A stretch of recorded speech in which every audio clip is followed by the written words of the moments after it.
L'organisation répond aux attentes de nombreux usagers qui accueillent favorablement la praticité, la célérité et l'efficacité des services publics.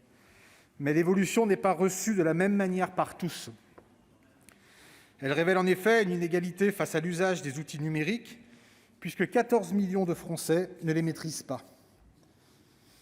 Cet illectronisme touche particulièrement les populations les plus fragiles, les personnes en situation de handicap, les personnes illettrées, les personnes détenues, les personnes sans abri, ou encore les étrangers, comme l'a souligné le rapport d'information de notre ancien collègue Raymond Vall, que je tiens à saluer pour son travail dans le cadre de la mission d'information présidée par Jean-Marie Mizzon.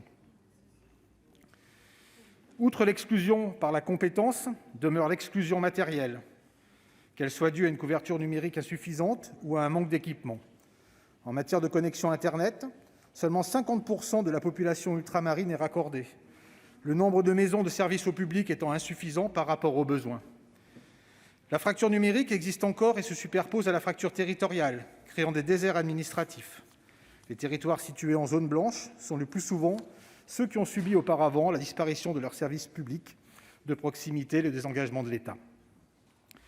L'objectif visant à dématérialiser l'ensemble des 250 démarches administratives les plus utilisées d'ici 2022 soulève des inquiétudes légitimes au sein de la population et des élus. Le Défenseur des droits avait démontré dans son rapport de 2019 un recul de l'accès aux services publics et donc de l'accès aux droits. Cela n'a rien de surprenant lorsque l'on sait que, d'après l'Insee, 60% de la population serait incapable de réaliser des démarches administratives en ligne. Ce phénomène risque de s'accroître si rien n'est fait pour permettre l'inclusion numérique de tous nos concitoyens, sans exception.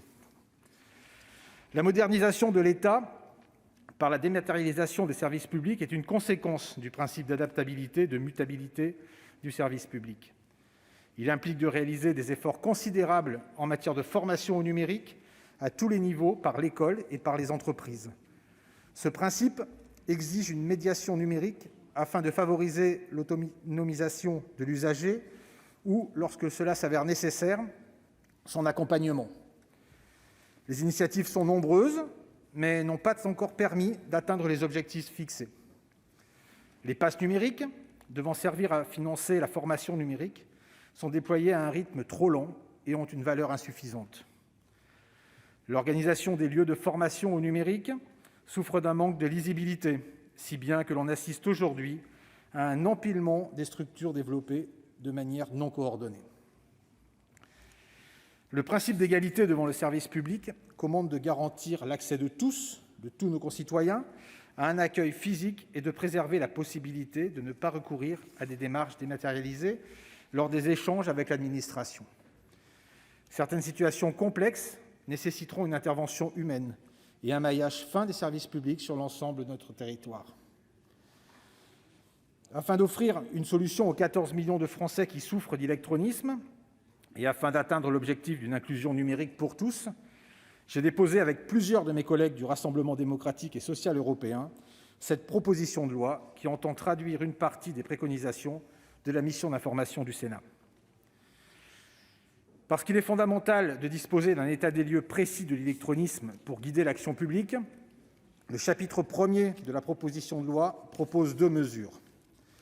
L'article 1er, prolongeant l'initiative conduite par l'Insee, propose de procéder à une évaluation biannuelle des capacités numériques de nos concitoyens à partir d'un référentiel commun. Afin de détecter en amont les publics fragiles, l'article 2 introduit la réalisation d'un test d'évaluation des compétences numériques lors de la journée défense et citoyenneté. Les évaluations existent déjà, mais elles ne reposent pas sur un référentiel commun unique permettant de suivre l'évolution de la maîtrise des compétences numériques dans le temps. Le chapitre 2 a pour objectif de rendre les services publics 100% accessibles, reprenant une partie des recommandations du Défenseur du droit, publié en 2019, intitulé « Dématérialisation et inégalité d'accès aux services publics ». Je tiens à préciser que nous sommes favorables à cette dématérialisation. Nul ne saurait revendiquer le retour au papier, mais les supports traditionnels doivent venir en complémentarité. Les maisons France Services peuvent répondre aux attentes de certains de nos concitoyens, mais ne peuvent pas toujours apporter une solution pour des dossiers de fond. Dans cette perspective, l'article 3 précise que tout usager doit bénéficier d'un droit au guichet, pour la réalisation de toute démarche administrative dans un délai raisonnable, au plus tard dans les 2 mois à compter de la date de la saisine. Il reprend ainsi la proposition du Défenseur des droits. L'article 4 prévoit une liberté de choix de l'usager des services publics en ce qui concerne les moyens de correspondance et de paiement. En outre, les décisions les plus importantes, celles d'attribution ou de révision des droits, comportant des délais et des voies de recours, devront être notifiées sur support papier ou électronique selon le choix de l'usager. L'article 5 reconnaît un droit à l'erreur lors de la réalisation d'une démarche dématérialisée en cas d'erreur de saisie. L'article 6 dispose que l'accès au site internet des administrations et des téléservices doivent gagner en ergonomie. Cela vise à garantir la parfaite information des usagers et à faciliter l'exercice de leurs droits et de leurs devoirs. Il est donc proposé de créer un référentiel d'ergonomie, garantissant notamment la possibilité de rectifier à tout moment les dossiers en cours avant leur dépôt, la délivrance d'un accusé de connexion et la possibilité de contacter le service compétent en cas de difficulté. Les sites internet doivent également être rendus accessibles aux personnes en situation de handicap. C'est l'objet de l'article 7. Le retard en la matière étant inacceptable, les sanctions sont ainsi renforcées en vue d'accélérer la mise en conformité des sites qui était prévue pour 2012. En outre, le retour à la dérogation pour charges disproportionnées sera limité aux petites collectivités locales. Le chapitre 3 est consacré au financement de la politique d'inclusion numérique.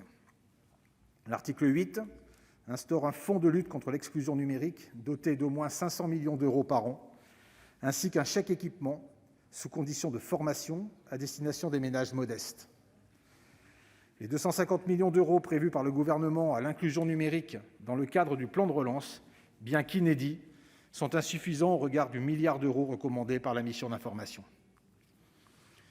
L'article 9 prévoit qu'il sera essentiellement alimenté par les recettes de la taxe sur les services numériques, dite taxe GAFA, ainsi que par le budget général de l'État.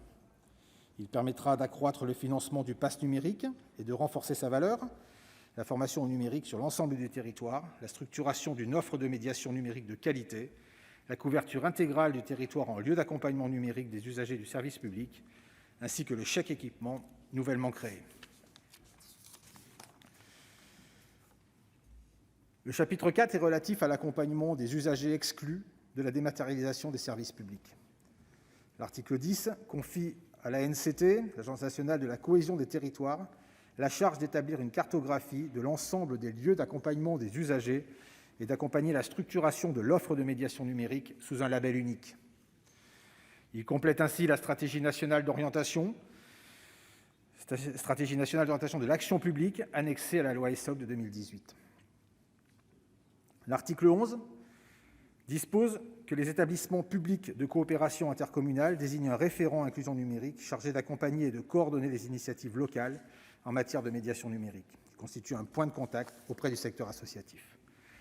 Le chapitre 5 comporte des mesures visant à renforcer la formation des élèves, des enseignants, des salariés, des dirigeants d'entreprise. L'article 12 consacre l'électronisme, à l'instar de l'illettrisme et du linumérisme, comme priorité nationale prise en compte par leur service public de l'éducation et les personnes assurant une mission de formation ou d'action sociale. L'article 13 prévoit la formation continue obligatoire au numérique des enseignants par les INSPE, ainsi que des enseignants de l'enseignement supérieur. L'article 14 propose un crédit d'impôt au bénéfice des PME afin de permettre la réduction ou la déduction de 50% des dépenses de formation au numérique de leurs dirigeants et salariés. Au sein des 120 millions d'euros accordés par le Gouvernement, nous aimerions connaître la pondération des sommes destinées à la formation au numérique.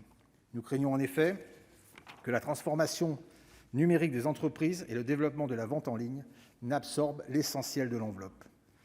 L'article 15 propose une entrée en vigueur de ces dispositions dans les 6 mois suivant la publication de la loi. Et enfin, l'article 16 constitue le gage de la proposition de loi.